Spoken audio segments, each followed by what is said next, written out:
जादुई शरबत। बिलासपुर नाम के गांव में प्रशांत अपने पिता सूरज और माता अर्पिता के साथ एक छोटे से मकान में रहता था। प्रशांत के पिता गांव के सरकारी स्कूल में अध्यापक थे और उसकी माता घर की देखभाल का काम करती थी। बचपन से ही प्रशांत को पढ़ने लिखने का बहुत शौक था और वे साइंस सब्जेक्ट में बहुत होशियार था। वे बड़ा होकर एक एस्ट्रोनॉट बनना चाहता था और अंतरिक्ष में जाकर रिसर्च करना चाहता था। स्कूल में प्रशांत के राकेश और संजीव नाम के दो और दोस्त भी थे और वे भी पढ़ लिख कर साइंटिस्ट बनना चाहते थे। फिर धीरे धीरे समय बीतता है और एक दिन वे तीनों अपना अपना मुकाम हासिल कर लेते हैं। उसके बाद प्रशांत एक स्पेस एजेंसी में जाता है और वहां जाकर हेड साइंटिस्ट डॉक्टर भार्गव से मिलता है। डॉक्टर भार्गव प्रशांत से कहते हैं, वेलकम डॉक्टर प्रशांत, तुम्हारा हमारी स्पेस एजेंसी में स्वागत है। आपका बहुत बहुत धन्यवाद डॉक्टर भार्गव। डॉक्टर प्रशांत, हम आने वाले मिशन मून के लिए एस्ट्रोनॉट्स को तैयार कर रहे हैं। मैंने तुम्हारे बारे में बहुत सुना है। मैं चाहता हूं कि तुम चांद पर जाने वाले सभी एस्ट्रोनॉट्स को लीड करो और इस मिशन को सक्सेसफुल बनाओ। जी सर, मैं अवश्य ही सभी एस्ट्रोनॉट्स को लीड करूंगा और इस मिशन में कामयाबी हासिल करके दिखाऊंगा। उसके बाद डॉक्टर प्रशांत और बाकी एस्ट्रोनॉट्स मिशन मून के लिए ट्रेनिंग करना शुरू कर देते हैं। फिर कई महीनों की ट्रेनिंग के बाद कुल 3 एस्ट्रोनॉट्स मिशन मून के लिए सिलेक्ट हो जाते हैं, जिनमें डॉक्टर प्रशांत एज लीडिंग एस्ट्रोनॉट होते हैं और डॉक्टर अंकित और डॉक्टर प्रिया एज अ को एस्ट्रोनॉट्स मिशन के लिए सिलेक्ट हो जाते हैं। उसके बाद लॉन्च का दिन आता है और सभी लोग इस पल के लिए बहुत उत्साहित होते हैं। मिशन मून के लॉन्च की खबरें टेलीविजन और अखबारों में आती है। सभी एस्ट्रोनॉट्स रॉकेट में बैठ जाते हैं और काउंटडाउन शुरू होता है। 10, 9, 8, 7, 6, 5, 4, 3, 2, 1. फिर देखते ही देखते वे रॉकेट हवा में उड़ जाता है और वे बहुत तेजी से बहुत ऊंचाई पर पहुंच जाता है। फिर वे रॉकेट धरती की कक्षा से बाहर निकल जाता है और अंतरिक्ष में पहुंच जाता है। तभी वहां पर जीरो ग्रेविटी कंडीशंस में सभी एस्ट्रोनॉट्स अपनी जगह से ऊपर उठ जाते हैं और उड़ने लग जाते हैं। फिर कई दिनों तक वे स्पेस शटल अंतरिक्ष में सफर करती है और धरती पर स्पेस मिशन कमांड सेंटर इस मिशन की पूरी ट्रैकिंग और मॉनिटरिंग करता है। फिर कुल 12 दिनों के सफर के बाद वे चांद की सतह पर पहुंच जाते हैं। तभी डॉक्टर प्रशांत बोलते हैं, Mission Moon Objective 1 complete. We have successfully landed on lunar surface. सभी साइंटिस्ट्स मिशन मून के ऑब्जेक्टिव 1 के कंप्लीट होने पर बहुत खुश हो जाते हैं और एस्ट्रोनॉट्स की अचीवमेंट पर तालियां बजाते हैं और उनका अभिवादन करते हैं। फिर वे एस्ट्रोनॉट्स चांद की सतह पर अपनी रिसर्च करना शुरू कर देते हैं और चांद की मिट्टी का सैंपल उठा लेते हैं। फिर तकरीबन 3 दिनों तक रिसर्च करने के बाद वे स्पेस शटल में बैठकर वहां से धरती के लिए निकल जाते हैं। फिर पूरे 12 दिनों के सफर के बाद वे अंतरिक्ष से धरती पर पहुंच जाते हैं और धरती पर लैंड हो जाते हैं। सभी साइंटिस्ट्स मिशन मून के सक्सेसफुल होने पर तालियां बजाते हैं और एस्ट्रोनॉट्स का धन्यवाद करते हैं। वे पूरे देश और दुनिया में फेमस हो जाते हैं। फिर कुछ दिनों तक उनका मेडिकल चेकअप होता है और उसके बाद डॉक्टर प्रशांत स्पेस सेंटर में जाकर डॉक्टर भार्गव से मिलते हैं। डॉक्टर भार्गव डॉक्टर प्रशांत से कहते हैं, कॉन्ग्रेचुलेशंस डॉक्टर प्रशांत, आपने मिशन मून को लीड किया और इसे सक्सेसफुल बनाकर दिखाया। पूरे देश को आप पर गर्व है। आपका बहुत बहुत धन्यवाद डॉक्टर भार्गव। उसके बाद डॉक्टर प्रशांत साइंटिस्ट संजीव से मिलने स्पेस सेंटर की लैबोरेटरी में जाते हैं।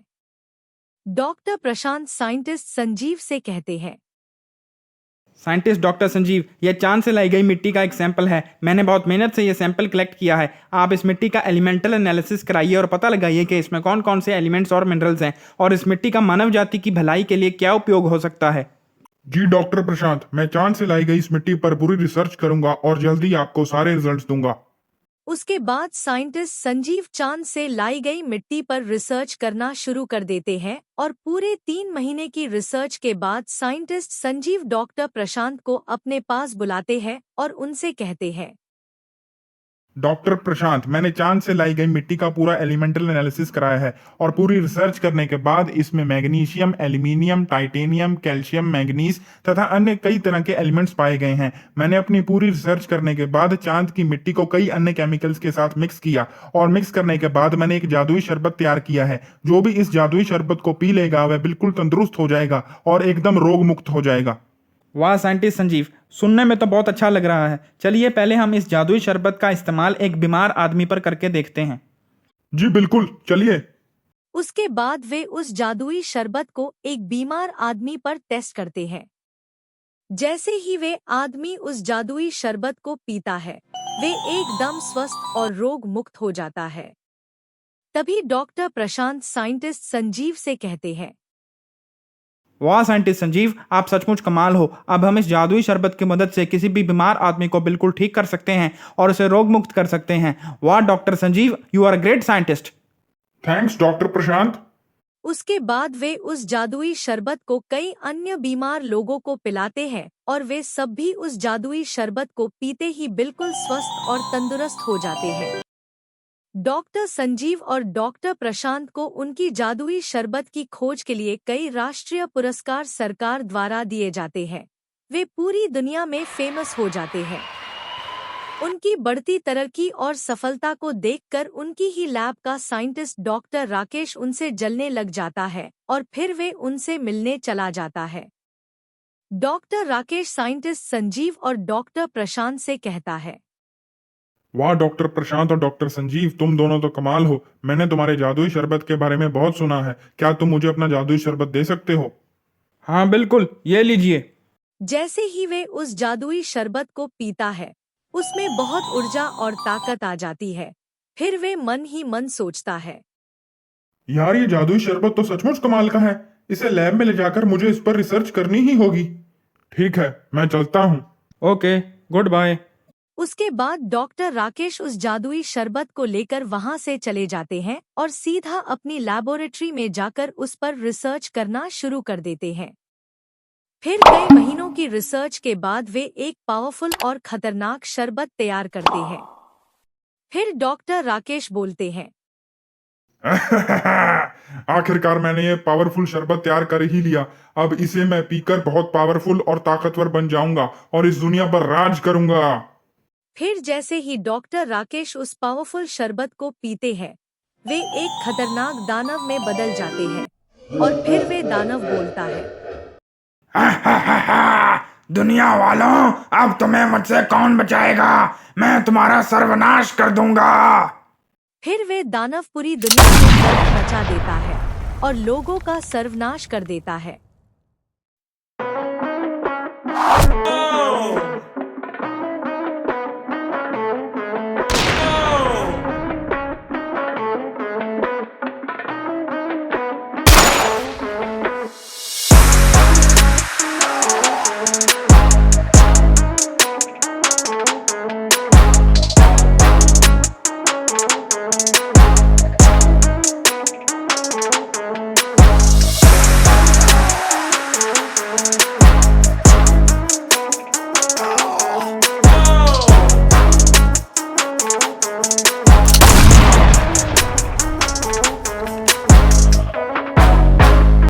धरती पर प्रलय मचते देखकर और लोगों की जिंदगी दूभर होते देख डॉक्टर प्रशांत डॉक्टर संजीव से मिलने जाते हैं और उनसे कहते हैं, डॉक्टर संजीव, वो दानव धरती पर हाहाकार मचा रहा है और लोगों की जानें ले रहा है। हमें जल्दी ही उसे रोकना होगा। बिल्कुल सही कहा डॉक्टर प्रशांत, और मुझे यह भी पता है कि यह काम डॉक्टर राकेश का है। वो ही हमसे वो जादुई शरबत लेके गए थे और उन्होंने अपनी लेबोरेटरी में जाकर उसमें कुछ खतरनाक केमिकल डाले और उसे पीकर वे अब दानव बन गए हैं और धरती पर हाहाकार मचा रहे हैं। हमें उसे रोकना ही होगा। ठीक है डॉक्टर संजीव, आप भी अपनी रिसर्च और इंटेलिजेंस का इस्तेमाल करके एक ऐसा शरबत बनाइए जिसे पीकर मैं भी एक खतरनाक और पावरफुल इंसान बन जाऊं और मैं उस दानव का अंत कर सकूं।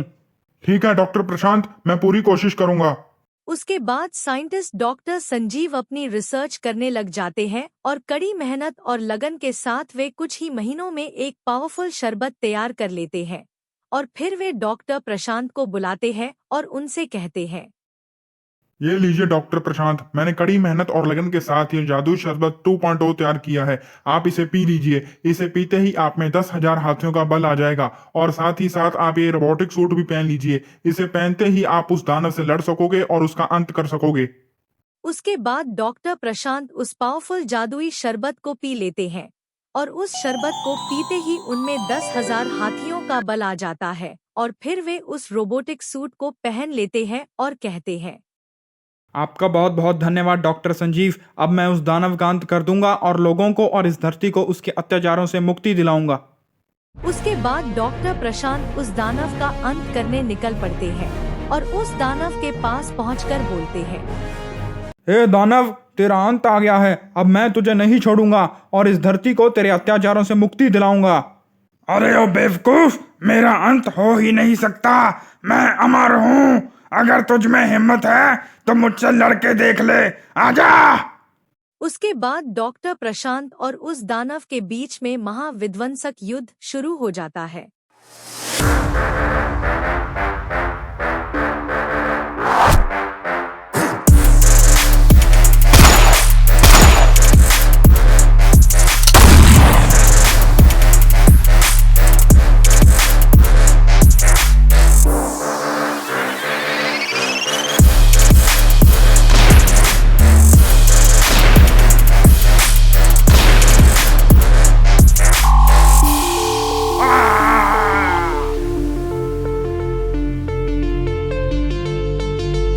इस प्रकार डॉक्टर प्रशांत उस दानव का अंत कर देते हैं और धरती पर वापस आ जाते हैं। सब लोग डॉक्टर प्रशांत की हिम्मत, बुद्धिमत्ता और चतुराई की बहुत प्रशंसा करते हैं और तालियों से उनका अभिवादन करते हैं। तो दोस्तों, इस कहानी से हमें ये शिक्षा मिलती है कि ताकत हमेशा सही लोगों के हाथ में होनी चाहिए। अगर ताकत गलत लोगों के हाथ में आ जाए तो वह विध्वंसक सिद्ध हो सकती है। और विज्ञान मानव जीवन का महत्वपूर्ण अंग है, इसलिए हमें सभी वैज्ञानिकों का सम्मान करना चाहिए और विज्ञान का उपयोग जन कल्याण के लिए करना चाहिए।